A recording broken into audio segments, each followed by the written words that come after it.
प्राप्त होते हैं। ये 4 फल हैं। विवाह के समय विस्तार से ही अभी इतना बताऊंगा। ये 4 फल हैं। प्रत्येक जीव आत्मा को चारों फल प्राप्ति करना ही चाहिए। कौन कौन से? बोले धर्म, अर्थ, काम, मोक्ष।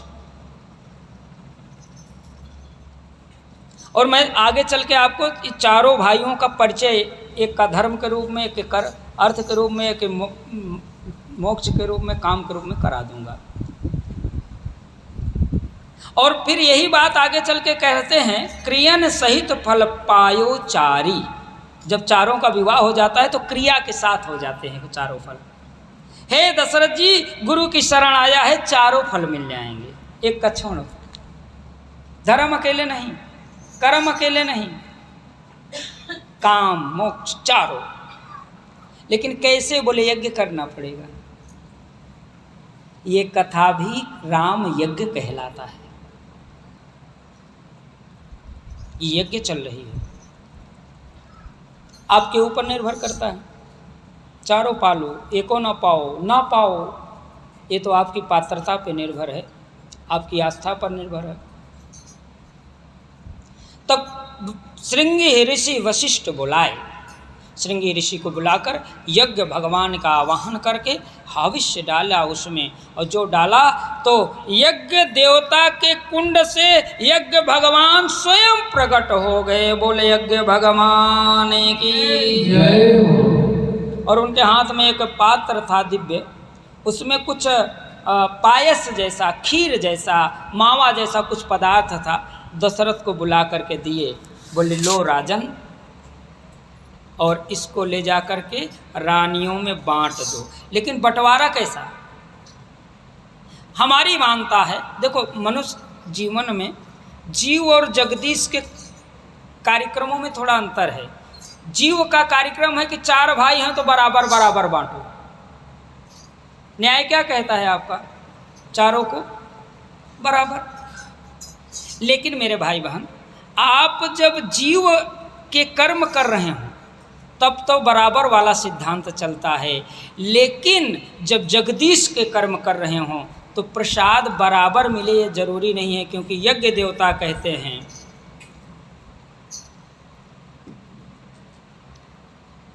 कि एक काम करो राजन, इस जथा जोग जही भाग बनाई, इस प्रसाद को ऐसा वितरण करना जिसकी जितनी योग्यता हो उतना ही देना, बराबर नहीं। आप लोग शिकायत करते हो भगवान से ना कि हम भी पूजा करते हैं, पड़ोसी भी पूजा करता है, उसके 3 कार चलने लगी, हमारी साइकिल भी पंचर है ना शिकायत। तो ये शिकायत मत करो, क्योंकि ये जगत का काम नहीं है, ये जगदीश का काम है, ये जगदीश का धाम है। यहाँ पर बराबर नहीं मिलता, यहाँ योग्यता पात्रता के अनुसार मिलता है। और कैसे बांट रहे हैं कि अर्ध भाग्य कौशल्य देना,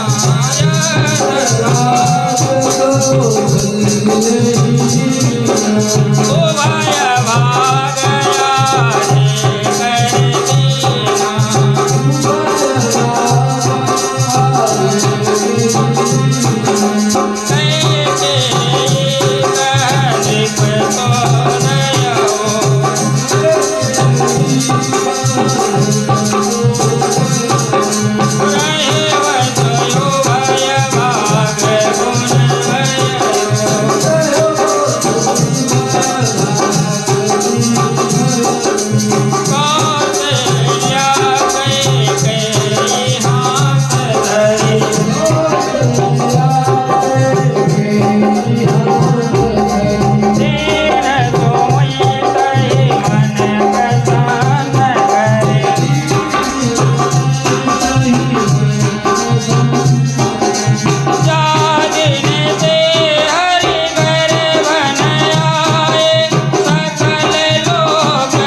बोल यज्ञ भगवान की।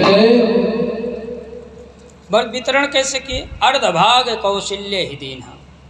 कौशल्य बड़ी है ना, तो जितना था आधा दे दिया, बराबर नहीं। उभय भाग आधे करके इन्हा, आधा जो बचा था उभय माने 2, उसका 2 भाग बनाए।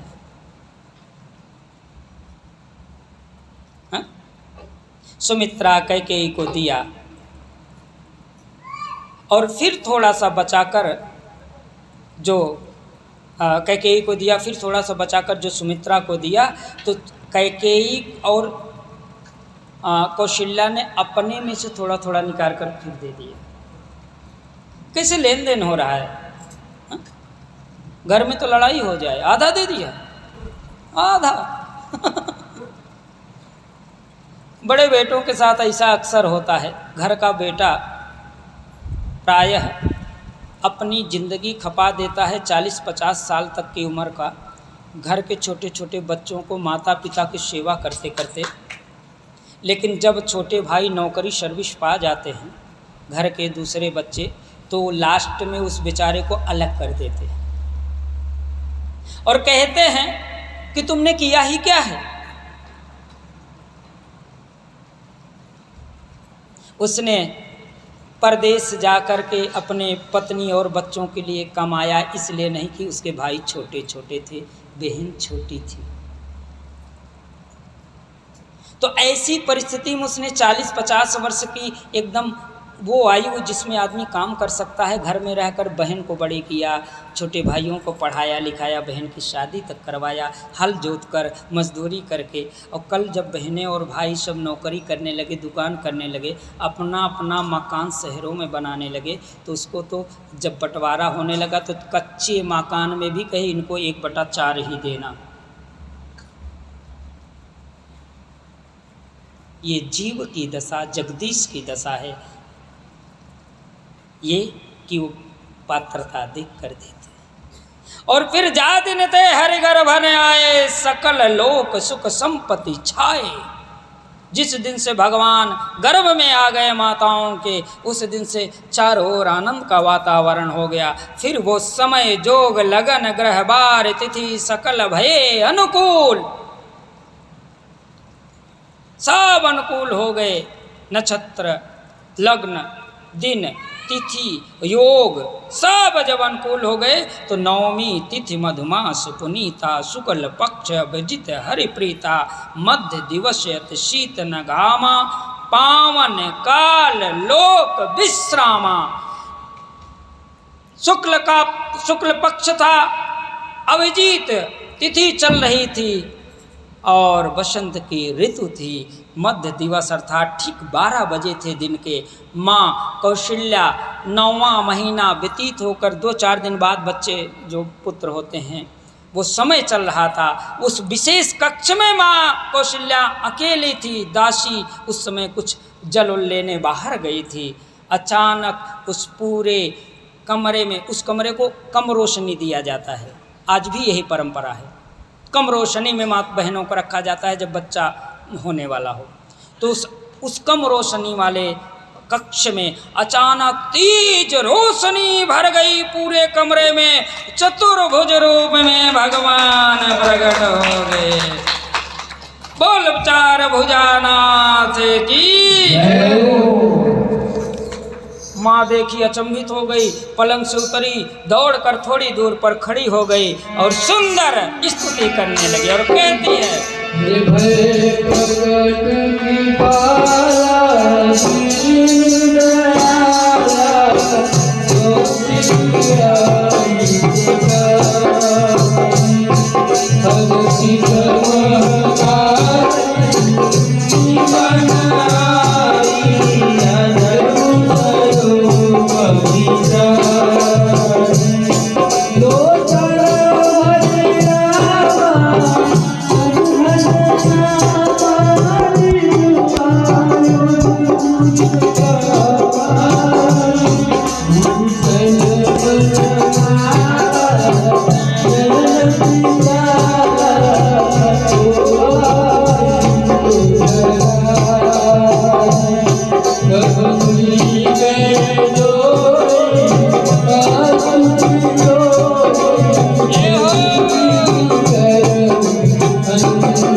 और सब आनंद में हो गए।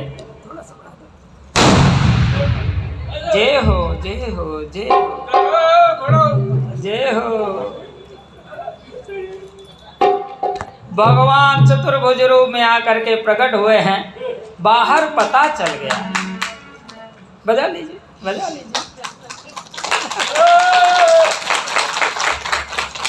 बोलिए दयाल निधान भगवान राम की। देखो तो कितना बढ़िया है ना। आपको आखिर में इनके पीछे चलना पड़ा ना, क्यों भला? बोले जो प्रभु के जगदीश के पीछे चलता है उसके पीछे सारी दुनिया चलती है।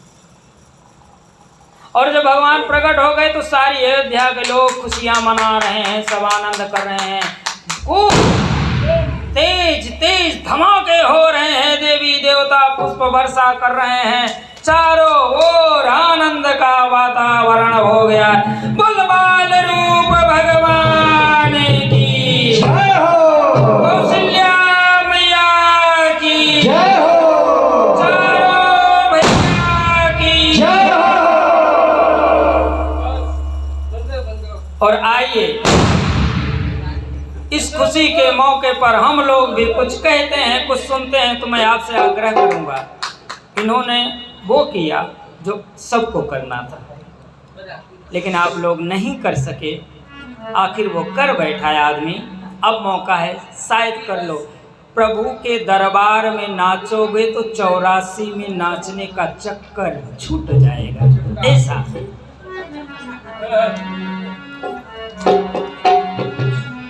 प्रगटे हैं चारों भैया अवध में, बाजे बधैया हो।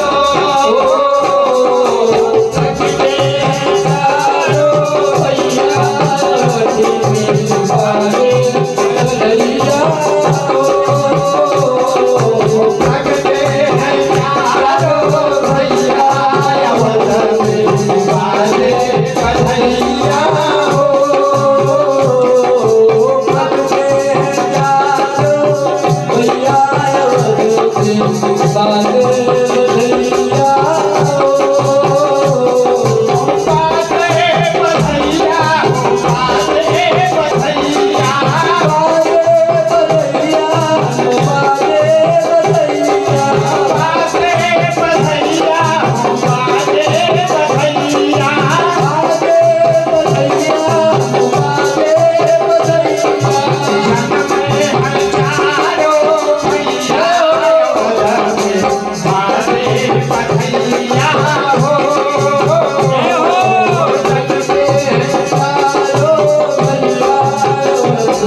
बाजे बधैया हो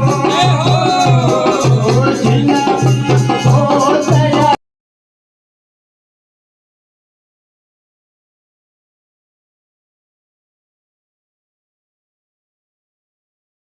भैया वध में बाजे बधैया हो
बोलिए राघवेंद्र सरकार की जय हो। और इस व्यासपीठ के माध्यम से हम सभी ब्राह्मणों की तरफ से आपके इस पावन साजोद ग्राम में प्रथम बार राम अवतार के शुभ अवसर पर आप सभी ग्राम वासियों को, बहनों भाइयों को बहुत बहुत बधाई हो, बधाई हो, बधाई हो। और आइए आज कथा यहीं विश्राम। अब तक आपने जो सुना वो शिव चरित्र था, असल में तो रामचरित्र अब शुरू होगा। आप सोचें, जिसके केवल प्रकटीकरण के दृश्य में ये आनंद मिला, कल जब वो बचपन में लीला करेगा तो क्या आनंद बरसेगा। तो कल पधारें, आपका स्वागत है। और आज के बाद 5 दिन केवल बचे हैं, 5 दिन, और बड़े अनमोल दिन हैं, और उसका मूल्य आप अपने काम से नहीं चुका सकते। इसलिए कृपा करके इस 5 दिन का सदुपयोग करें। पता नहीं किन भाग्यशाली लोगों के ऊपर भगवान की ऐसी कृपा बरसी कि उन्होंने आपको राम कथा दी। और मैं चाहूँगा कि आप 5 दिन का, आप बहुत सारे अधिकतम मात्रा में आज पहुँचे भी हैं और भी आएँ, और सब लोग सुन ले। शायद पीढ़ियाँ गुजर जाएं, फिर पता नहीं राम आएँ न आएँ। इसलिए पधारिए, आइए सब लोग मिल कर के